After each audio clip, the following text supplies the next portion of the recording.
Nadreen सांगर ज़िले में 2 ॾींहनि खां वक़्फ़े सां बरसात जो सिलसिलो जारी आहे, जंहिं सबबि केतिरा ई इलाइक़ा पाणी हेठि अची विया आहिनि। वधीक तफ़सील मालूम कयूं था मेहरान टीवी जे रिपोर्टर नादर बुर्दी खां। जी नादर, वधीक कहिड़ा तफ़सील आहिनि?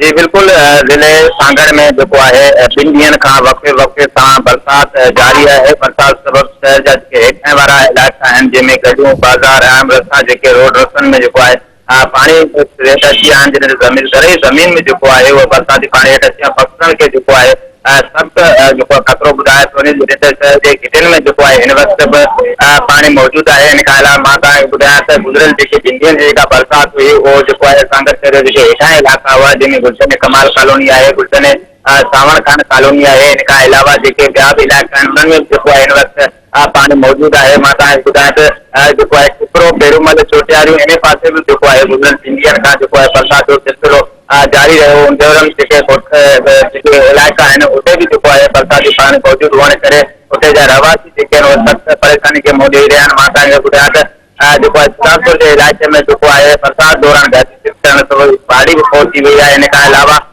शहर जा जेके मेन रोड रस्ता आहिनि उहे बि हिन वक़्तु पाणी हेठि अची विया आहिनि। मां तव्हांखे ॿुधायां त डिस्ट्रिक्ट कमिश्नर सांगर पारां जेको आहे ज़िले में बरसात सूरत खे नज़र रखंदे जेको आहे अॼु तालीमी इदारनि मोकल जो ऐलान कयो आहे, जॾहिं त हिन वक़्तु जेको आहे सांगर ज़िले जे मुख़्तलिफ़ इलाइक़नि में जेको आहे बरसात जो सिलसिलो वक़्फ़े सां जारी आहे। नादर, जी महिरबानी।